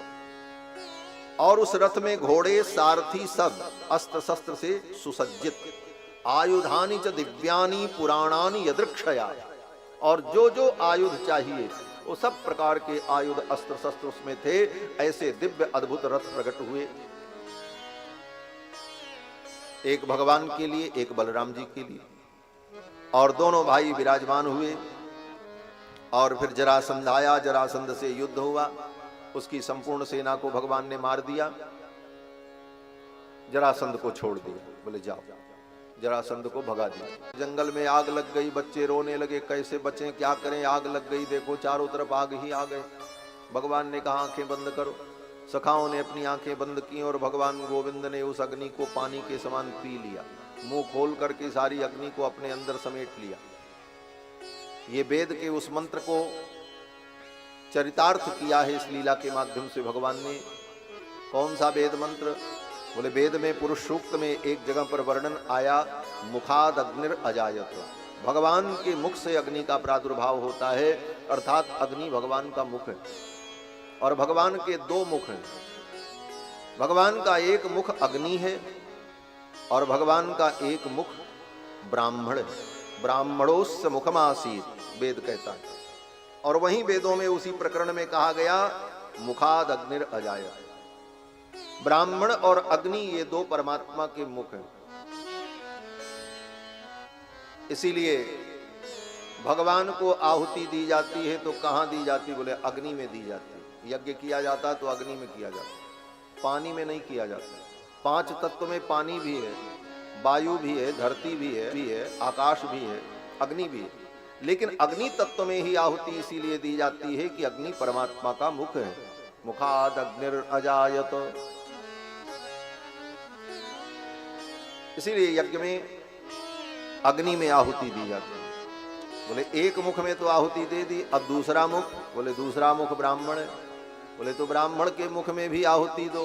बोले ब्राह्मण के मुख में आहुति क्या है? बोले यज्ञ करने के बाद जब ब्राह्मण भोजन कराया जाता है और ब्राह्मण भोजन करके तृप्त हो जाता है तो परमात्मा के दूसरे मुख में भी आहुति पड़ जाती है। यज्ञ में कहा स्वाहा और ब्राह्मण ने भोजन करने के बाद अपने पेट पर हाथ फेर करके कहा आहा, खूब मजा आया, बढ़िया भोजन मिला। बोले वहां स्वाहा और यहां आहा हुआ। बोले परमात्मा प्रसन्न हो। यही भगवान की लीला। बंधुओं, ब्राह्मण और अग्नि ये परमात्मा के दो मुख हैं। तो अग्नि परमात्मा को क्या जलाएगी? पुराणों में और उपनिषदों में एक बड़ी सुंदर कथा है। इन सभी देवताओं को बड़ा अभिमान हो गया कि हम बड़े तेजस्वी हैं, बड़े तेजस्वी हैं। तो भगवान एक यक्ष का रूप धारण करके प्रकट हो गए। जब यक्ष का रूप धारण करके प्रकट हुए तो अग्नि देवता आए। अग्नि देवता ने कहा आप कौन हैं? इंद्र ने भेजा अग्नि को, देखो भाई ये यक्ष कौन है, बड़ा तेजस्वी है। और भगवान थे। उपनिषद की ये कथा है। तो अग्नि देवता आए, इंद्र ने भेजा था जाकर के पता लगाओ भाई कौन है। अग्नि देवता आए, अग्नि ने कहा आप कौन हैं? तो भगवान जो यक्ष के रूप में थे उन्होंने कहा आप कौन हैं? तो अग्नि देवता ने कहा मैं वैश्वानर हूं, मैं अग्नि हूं। बोले आपकी क्या विशेषता है? बोले मैं चाहूं तो सारे ब्रह्मांड को एक क्षण में जला करके भस्म कर सकता हूं, ये मेरा सामर्थ्य है। तो भगवान ने कहा तब तो बड़ी अच्छी बात है, तो एक हमारा काम करो। बोले क्या? बोले भगवान ने एक तृण उठाया और एक सूखा तृण लेकर के रखा और अग्नि देवता से कहा इसको जला दो। अग्नि देवता ने सारे प्रयास किए लेकिन वो तृण नहीं जला, फूंक मारते रह गए और अग्नि देवता उस तृण को नहीं जला पाए। अंत में लज्जित होकर के अग्नि देवता चले गए। क्यों? बोले अग्नि के भी अग्नि भगवान है। अग्नेर अग्नि ही सूर्यस्यापि भवेत् सूर्यो, सूर्य के भी जो सूर्य हैं, अग्नि के भी जो अग्नि हैं, प्रभु के भी जो प्रभु हैं, वो भगवान है। वायु देवता आए, इंद्र ने वायु को भेजा तुम जाओ देखो भाई क्या बात है। वायु देवता आए, वायु से भगवान ने पूछा आपका परिचय क्या है? वायु देवता ने कहा मेरा नाम मातिरिस्वा है, मैं पवन देवता हूं। बोले क्या विशेषता है आपकी?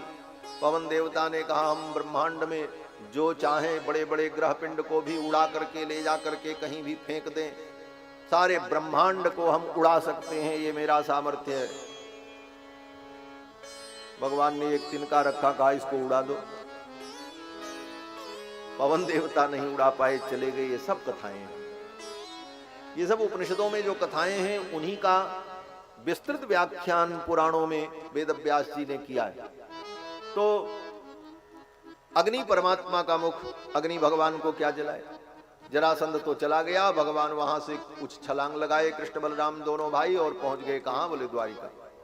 अब भगवान जब द्वारिका में पहुंच गए तो द्वारिका में भगवान का विवाह होता है। सर्वप्रथम बलराम जी का विवाह हुआ। बलराम जी बड़े भाई हैं इसलिए पहले बड़े भाई का विवाह हुआ। बड़े भाई के रहते छोटा भाई पहले अगर विवाह कर ले तो छोटे भाई को बड़े भाई को दोनों को पाप लगता है, उसको परिवेत्ता परिवित्त पाप कहते हैं। हाँ, अगर बड़ा भाई ये संकल्प कर ले कि मैं विवाह नहीं करूंगा, मैं संन्यास ले लूंगा, उस परिस्थिति में बड़े भाई की अनुमति लेकर छोटा भाई विवाह कर ले तो कोई दोष नहीं होता। लेकिन बड़े भाई को विवाह करना है और उसके पहले ही छोटे का ब्याह तय कर दिया अथवा मामला बन गया, जैसे आजकल बन जाता है सब, तो महा गड़बड़ बात है भाई, पाप लगता है। इस पाप का वर्णन रामायण में भरत जी ने किया है, भरत जी ने चर्चा की है। जब कसम खाने लगे भरत जी तो भरत जी कहते हैं परिवेत्ता परिवित्त का जो पाप होता है वो पाप मुझे लग जाए अगर राम के वनगमन में मेरी कोई सहमति हो। तो ये बंधुओं, तो पहले बलराम जी का विवाह हुआ, क्योंकि बलराम जी बड़े भाई हैं। इनका विवाह कहाँ हुआ? बोले आनर्त देश के राजा महाराज रैवत की बेटी रेवती के साथ। आनर्त देश के राजा ने अपनी बेटी के लिए बहुत वर ढूंढा लेकिन कोई वर मिला नहीं। कितना भी ढूंढो बेटी के लिए वर, जो लिखा होता है वही मिलता है। ढूंढते रहो। बोले महाराज इतना ढूंढे, बोले ढूंढे लेकिन जो असली है उसको अभी नहीं पाए। जब असली मिल जाएगा जिसके साथ विधाता ने जोड़ी लिखी होगी तो अपने आप सब तय हो जाता। बहुत वर ढूंढा जो है महाराज रैवत ने, लेकिन कोई वर मिला नहीं। अंत में हार करके महाराज रैवत ब्रह्मा जी के पास गए। बोले महाराज अब आप ही बताओ, सृष्टि सारी आपने बनाई है तो मेरी बेटी के लिए भी कोई दूल्हा आपने बनाया ही होगा। हम तो ढूंढ करके थक गए, कोई मिला नहीं। जिसको आपने बनाया हो आप बता दो, अब मैं ढूंढ नहीं सकता, मैं थक गया। तब ब्रह्मा जी ने कहा अच्छा तो चले जाओ, द्वारिकापुरी में जो वसुदेव जी हैं उनके ज्येष्ठ पुत्र संकर्षण जो हैं बलदेव, उनके साथ आप अपनी बेटी का विवाह कर दो, वही तुम्हारी बेटी के पति हैं। ब्रह्मा जी से पूछ करके महाराज रैवत आए और आकर के अपनी बेटी रेवती का कन्यादान किया और श्री बलराम जी का रेवती जी के साथ विवाह संपन्न हुआ। श्री बलराम जी रेवती रमण कहलाए। बलराम जी का एक नाम पड़ा रेवती रमण। बोलो श्री रेवती रमण भगवान की जय। बलराम जी का विवाह जब हो गया फिर भगवान का नंबर आया। भगवान का विवाह कैसे हुआ? बोले भगवान के तो बहुत विवाह हुए, 16,108 विवाह, लेकिन पहला विवाह बड़ा अद्भुत विवाह भगवान का हो रहा है रुक्मिणी जी के साथ। कृष्णावतार में ये रुक्मिणी ही महालक्ष्मी, राघवत्वे भवत सीता रुक्मिणी कृष्ण जन्मनि। रामावतार में महालक्ष्मी सीता है और कृष्णावतार में महालक्ष्मी रुक्मिणी है। और महालक्ष्मी के ही बाकी और रूप हैं जो अन्य पत्नियां हैं, क्योंकि सबकी मूल प्रकृति महालक्ष्मी ही। सर्वस्याद्या महालक्ष्मी त्रिगुणा परमेश्वरी, लक्ष्या लक्ष्य स्वरूपा सा व्याप्य कृत्म व्यवस्थिता। रुक्मिणी जी का प्रादुर्भाव कुंडिनपुर के महाराज भीष्मक के घर में हुआ था। विदर्भ के राजा महाराज भीष्मक उनकी बेटी के रूप में महालक्ष्मी रुक्मिणी के रूप में प्रकट हुई थी और रुक्मिणी जी भगवान को चाहती थी। माता पिता से भगवान का चरित्र सुनकर उनका मन भगवान में ही लगा था। माता पिता भी चाहते थे मेरी बेटी रुक्मिणी का विवाह कृष्ण के साथ। कृष्ण का जन्मस्थान तो सबने देखा, रुक्मिणी जी का भी जन्मस्थान दर्शन करना करो। महाराष्ट्र में अमरावती जनपद में, अमरावती जिले में कुंडिनपुर गांव है। 3-4 वर्ष पूर्व हम लोग वहां कथा करने गए थे और वहां दर्शन किया जहां रुक्मिणी जी का प्रादुर्भाव हुआ था। जैसे त्रेता में जानकी जी का प्रादुर्भाव जनकपुर में हुआ मिथिला में, द्वापर की वही मिथिला है समझो। कभी जाना तो दर्शन जरूर करना। रुक्मिणी जी भगवान को चाहती थी, लेकिन रुक्मिणी का जो भाई था वो नहीं चाहता था। वो चाहता था मैं अपनी बहन का विवाह अपने मित्र शिशुपाल के साथ करूं। माता पिता चाहते थे और सभी लोग चाहते थे, रुक्मिणी भी चाहती थी, लेकिन भाई ने विरोध किया और जबरदस्ती हठपूर्वक रुक्मी ने अपनी बहन का विवाह अपने मित्र शिशुपाल के साथ तय कर दिया, घोषणा कर दी। माँ बाप जो थे वो चुप हो गए संकोच में, भय में, क्योंकि चलती तो बेटे की ही थी। अंत में शिशुपाल बारात सजा करके चल पड़ा विवाह करने के लिए। रुक्मिणी जी को जब पता चला तो रुक्मिणी जी बहुत दुखी हुई। अंत में उन्होंने एक पत्र लिखा और वो पत्र ब्राह्मण देवता को दिया और कहा ये पत्र लेकर के जाओ और द्वारिकाधीश भगवान को दे दो। वो सर्वसमर्थ हैं, वो मेरे धर्म की रक्षा करेंगे। पत्र लेकर के ब्राह्मण देवता आए, रुक्मिणी जी को पत्र दिया,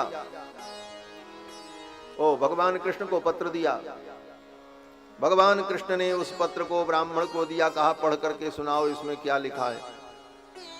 ब्राह्मण देवता ने कहा भगवान ये पत्र आपका व्यक्तिगत पत्र है, कुंडनपुर की राजकुमारी ने ये पत्र आपको लिखा है, इसे मैं कैसे पढ़ सकता हूं। भगवान ने कहा नहीं, आप ही पढ़ करके सुनाएंगे। उस पत्र को ब्राह्मण से ही पढ़वाया।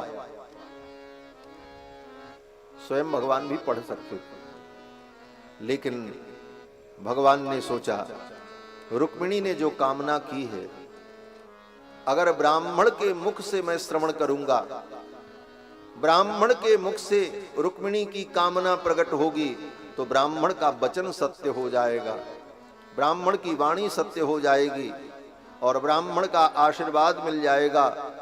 इस विवाह की भूमिका में ब्राह्मण का आशीर्वाद प्राप्त हो जाएगा। इसलिए भगवान ने कहा पत्र पढ़ करके आप ही सुनाओ। ब्राह्मण देवता ने पत्र पढ़ करके सुनाया। पत्र में रुक्मिणी ने लिखा था, हे प्रभु मैंने आपको देखा नहीं है, आपके गुणों को सुना है। श्रुत्वा गुणान भुवन सुंदर शृण्वताम ते निर्विश्य कर्ण विवरैर्हरतोंगतापम रूपम दृशाम दृशिमताम अखिलार्थ लाभम त्वय्यच्युता विशति चित्रम अपत्रपम में। रुक्मिणी ने पत्र में लिखा था, मैंने आपको देखा नहीं है, आपके गुणों को केवल सुना है और सुन करके मैंने अपना चित्त आप में लगा दिया और मैं आपको निर्लज्ज होकर के पत्र लिख रही हूं। मुझे पत्र नहीं लिखना चाहिए लेकिन मैं लिख रही हूं आपको, ये मेरी निर्लज्जता है। और ये निर्लज्जता इसलिए है कि हे त्रिभुवन कमनीय, आप इतने सुंदर हो, इतने महान हो, इतने गुणवान हो कि कोई भी कुलवधू कितनी भी धीर गंभीर क्यों न हो, धीरा पतिम कुलवती न वृणीत कन्या, कोई भी कुलवती कन्या हो लेकिन आपके सौंदर्य माधुर्य और आपके गुण को देख करके वो मुग्ध हो ही जाएगी और अपनी लज्जा का त्याग कर देगी।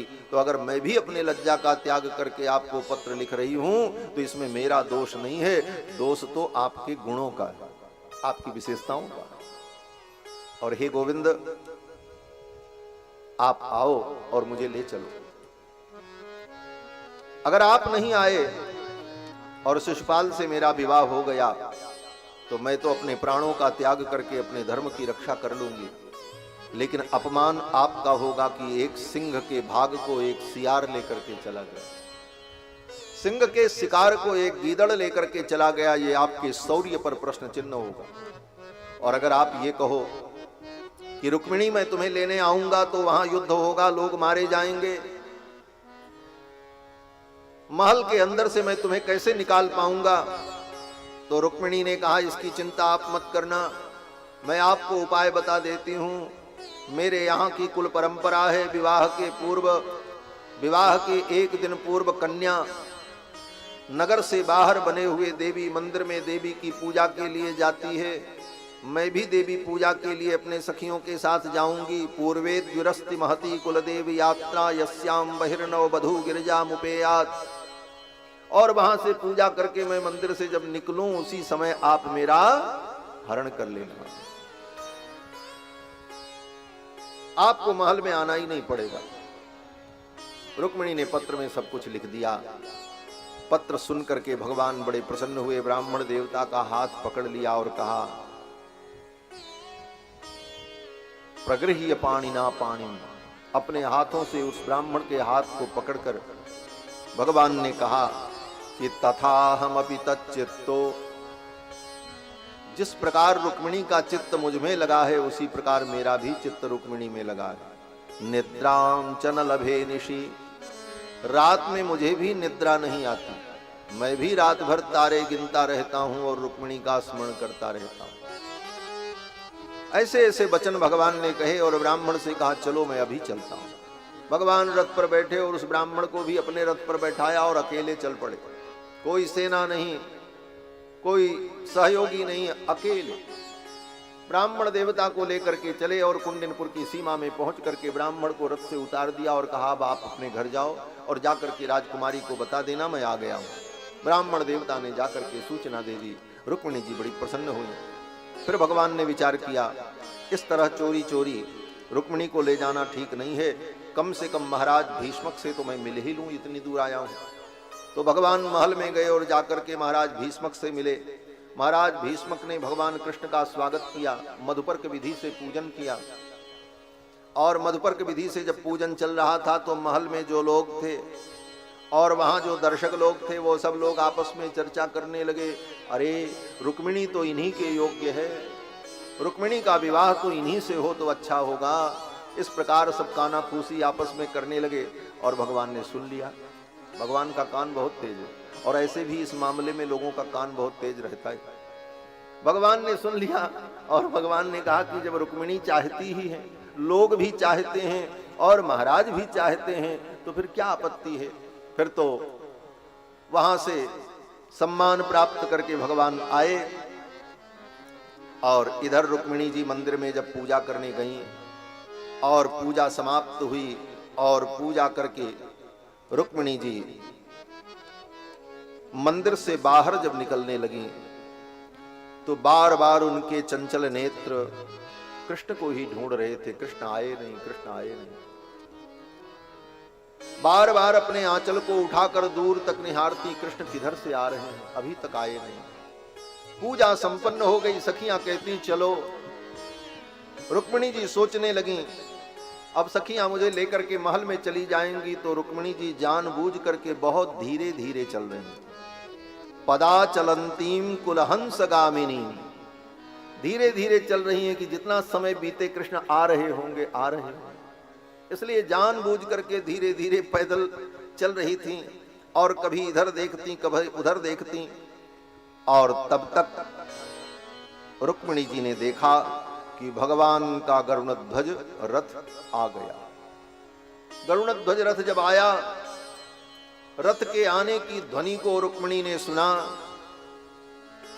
तो रुक्मिणी ने अपने आंचल को उठाकर अपने केशों को बगल करके बड़े ही भाव से गोविंद कृष्ण को निहारा। आकर के भगवान का गरुणध्वज रथ मंदिर के द्वार पर रुका। रुक्मिणी जी उतर करके सीढ़ियों से नीचे आईं और ज्यों ही नीचे पहुंची भगवान गोविंद कृष्ण ने रुक्मिणी जी को ऐसे अपने दोनों हाथों से उठा लिया और उठा करके ला करके रथ में बैठा लिया और रथ लेकर के भगवान द्वारिका के लिए चल पड़े। रथ लेकर के भगवान जब चले तो जितने लोग थे साहब, सखियां तो प्रसन्न हो गई, सखियां तो चाहती ही थी और जितने दास दासी थे वो सब चाहते थे, वो सब प्रसन्न। लेकिन रुक्मिणी की सुरक्षा के लिए जो व्यवस्था चुस्त दुरुस्त की गई थी, जगह जगह पर सैनिक जो लगे थे वे सैनिक मूर्ति के समान खड़े रहे, वो हिल भी नहीं पाए अपने स्थान से। भगवान की ऐसी माया।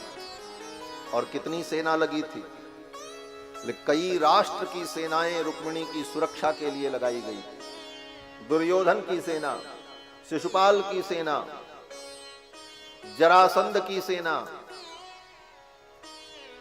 रुक्मी की सेना, कई राष्ट्र की सेनाएं लगा दी गई थी कि कृष्ण रुक्मिणी का हरण न कर लें।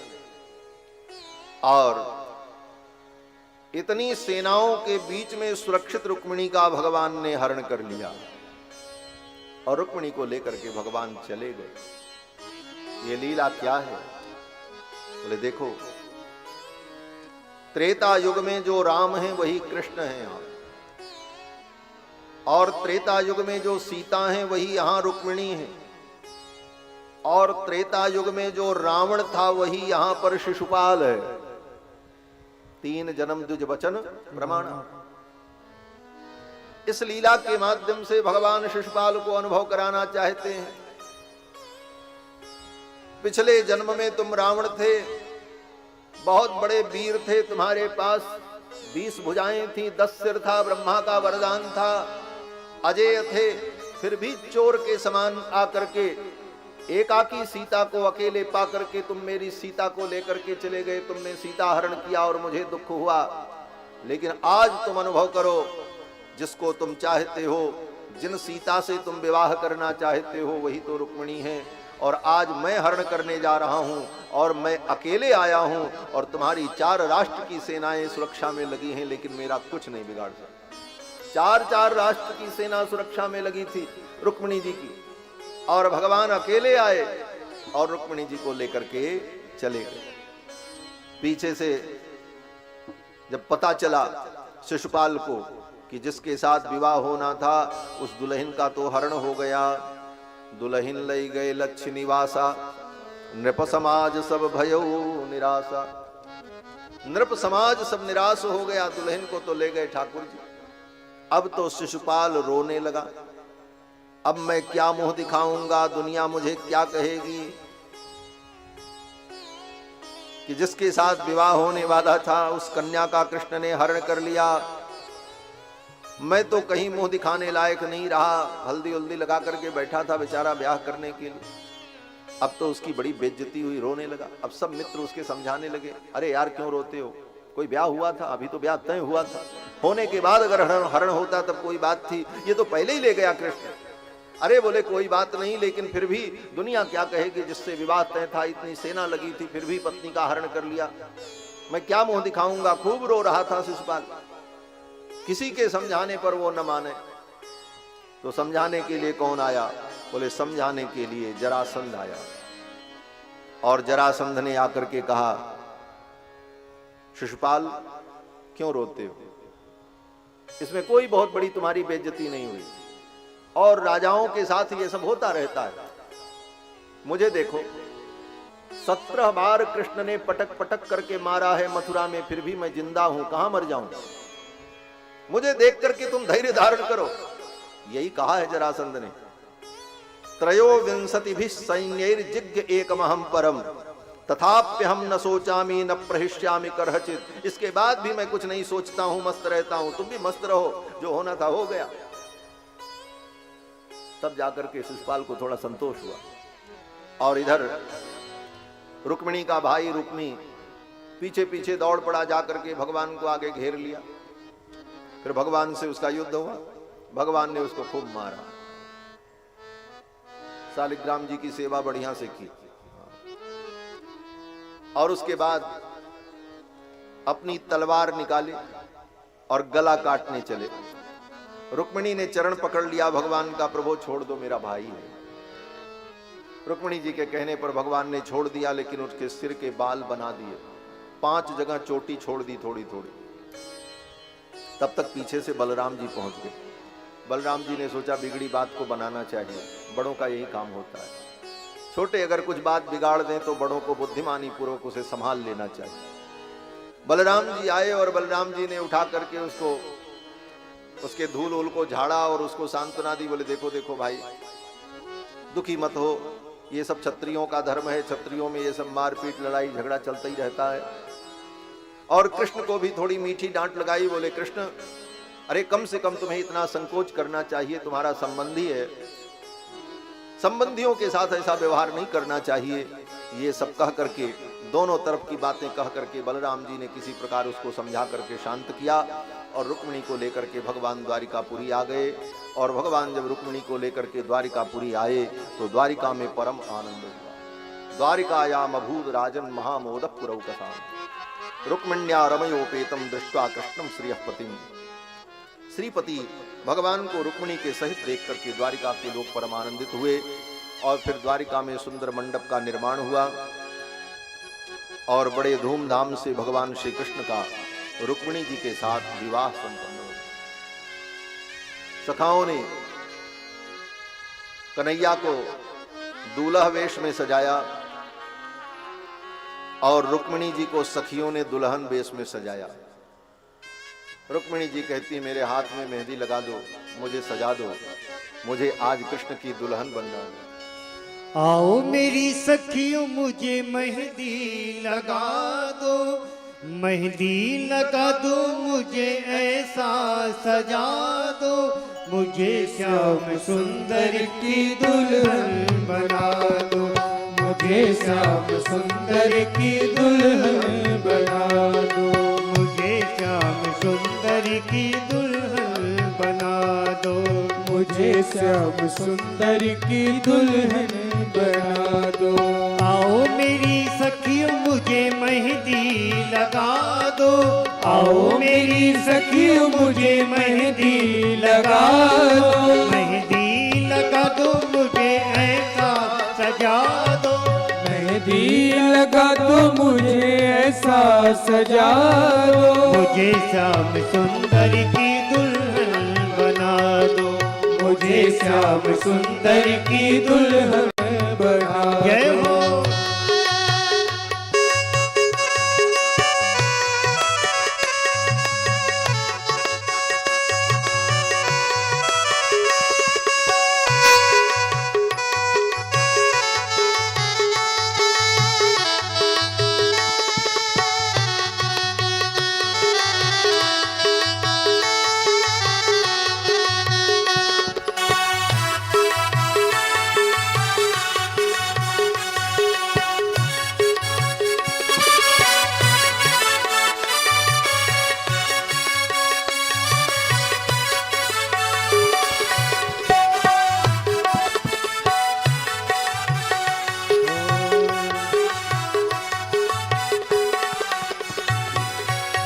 सत्संग में मेरी बात चलाई, सत्संग में मेरी बात चलाई, सतगुरु ने मेरी कीनी सगाई, सतगुरु ने मेरी कीनी सगाई, सत्संग में मेरी बात चलाई, सतगुरु ने मेरी कीनी सगाई, उनको बुला के हथ लेवा तो करा दो, उनको बुला के हथ लेवा तो करा दो, मुझे श्याम सुंदर की दुल्हन बना दो, मुझे श्याम सुंदर की दुल्हन बना दो। आओ मेरी सखियों मुझे मेहंदी लगा दो, आओ मेरी सखियों मुझे मेहंदी लगा दो, मुझे श्याम सुंदर की दुल्हन बना दो, मुझे श्याम सुंदर की दुल्हन बना दो। जय हो।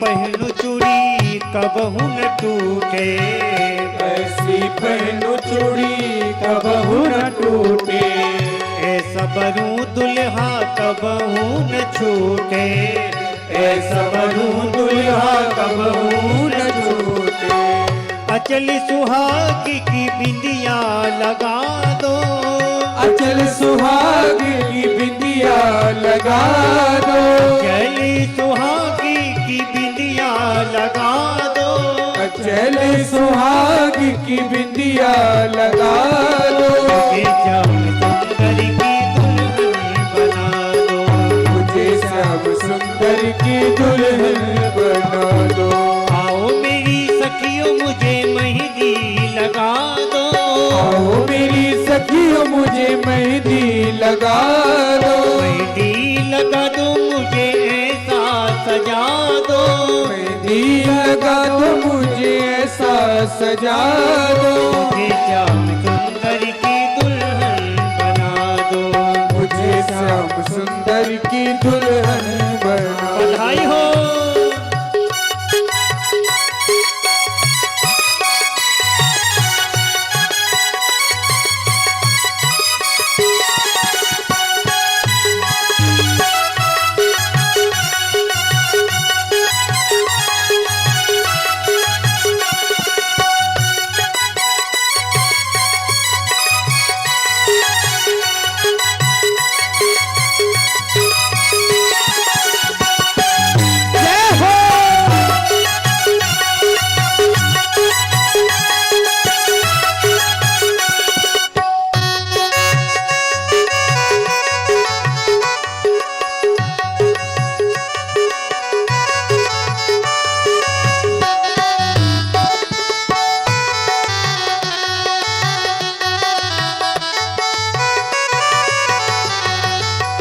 ऐसी ओढ़ चुली रंग नहीं छूटे, ऐसी ओढ़ चुली रंग नहीं छूटे। प्रीत का धागा जो कबहू न टूटे, प्रीत का धागा जो कबहू न टूटे।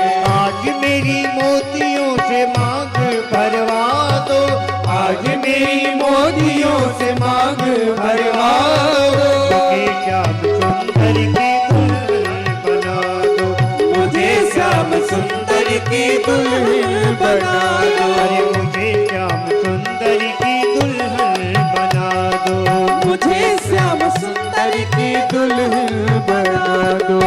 भक्ति का सुरमा में आंख में लगाऊंगी, भक्ति का सुरमा में आंख में लगाओगे, दुनिया से नाता तोड़ उनकी हो जाऊंगी, दुनिया से नाता तोड़ उनकी हो जाओगे, दुनिया से नाता तोड़ उनकी हो जाऊंगी। दुनिया से नाता तोड़ उनकी हो जाओगे। सतगुरु बुला के मेरे फेरे तो पड़वा दो, सतगुरु बुला के मेरे फेरे तो पड़वा दो, सतगुरु बुला के मेरे फेरे तो पड़वा दो। सतगुरु बुला के मेरे फेरे तो पड़वा दो। मुझे श्याम सुंदर की दुल्हन बना दो, मुझे श्याम सुंदर की दुल्हन बना दो, अरे मुझे श्याम सुंदर की दुल्हन बना दो। मुझे श्याम सुंदर की दुल्हन बना दो। मुरली वाले की, मुरली वाले की, जय हो। मुरली वाले की सजी रे बारात, दूल्हा बने गिरधारी। मुरली वाले की सजी रे बारात, दूल्हा बने गिरधारी, दूल्हा बने गिरधारी, दूल्हा बने बलवारी, दूल्हा बने गिरधारी, दूल्हा बने बनवारी, दूल्हा बने गिरधारी, दूल्हा बने बलवारी। दूल्हा बने गिरधारी, दूल्हा बने बनवारी। मुरली वाले की, जय हो। मुरली वाले की, जय हो। मुरली वाले की सजी रे बारात, दूल्हा बने गिरधारी। मुरली वाले की सजी रे बारात, दूल्हा बने गिरधारी।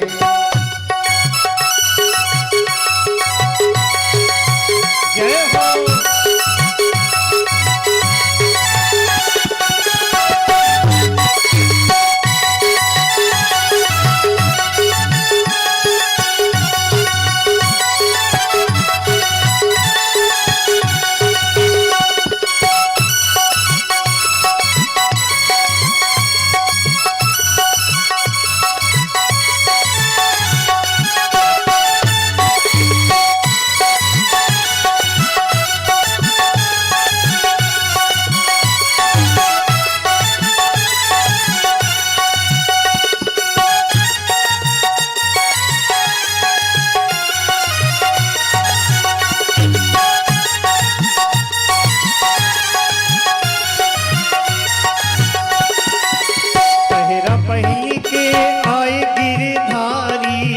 सहरा पहिर के आए गिरधारी, कजरा लेने वाली तिरछी कटारी, कजरारे नैन वाली तिरछी कटारी, कजरारे नैन वाली तिरछी कटारी, कजरारे नैन वाली तिरछी कटारी।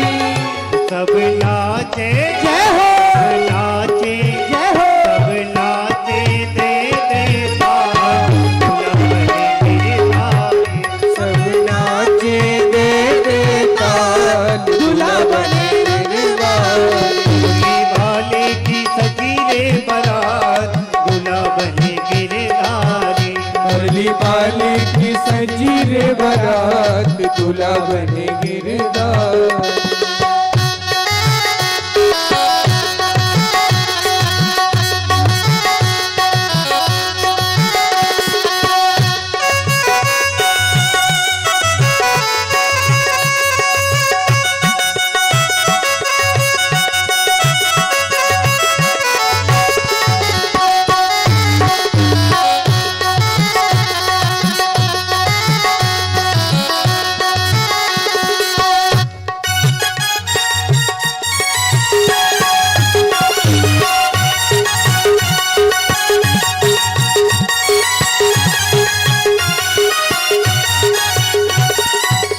सांवरिया की सूरत लगे प्यारी, सांवरिया की सूरत लगे प्यारी, सांवरिया की सूरत लगे प्यारी, सांवरिया की सूरत लगे प्यारी।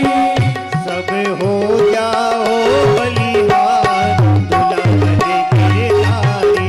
सब हो जाओ बलिहार दूल्हा बने गिरधारी। मुरली वाले की सजी रे बारात दूल्हा बने गिरधारी। मुरली वाले की सजी रे बारात दूल्हा बने गिरधारी। मुरली वाले की सजी रे बारात दूल्हा बने गिरधारी। मुरली वाले की सजी रे बारात दूल्हा बने गिरधारी। दूल्हा बने गिरधारी दूल्हा बने बनवारी। दूल्हा बने गिरधारी दूल्हा बने बनवारी। दूल्हा बने गिरधारी दूल्हा बने बनवारी। दूल्हा बने गिरधारी दूल्हा बने बनवारी। मुरली वाले की मुरली वाले की मुरली वाले की सजी रे बारात दूल्हा बने गिरधारी। मुरली वाले की सजी रे बारात दूल्हा बने गिरधारी।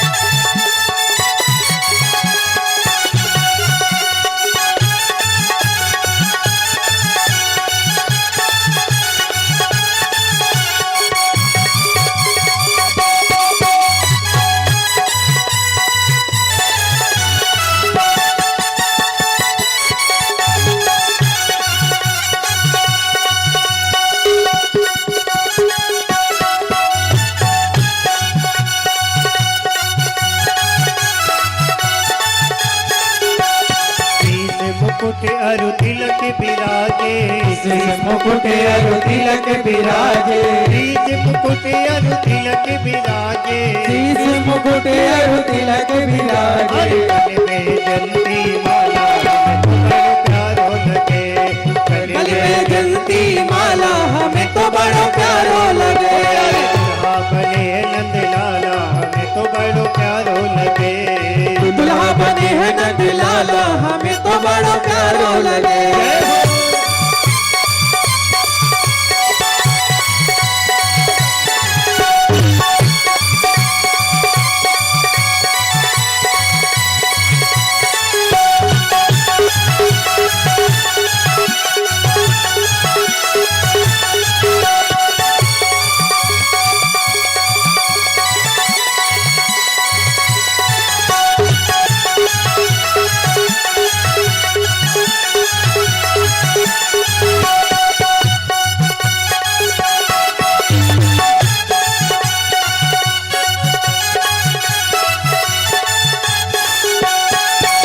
छबीलो रंग रंगीलो, छह छबीलो रंग रंगीलो,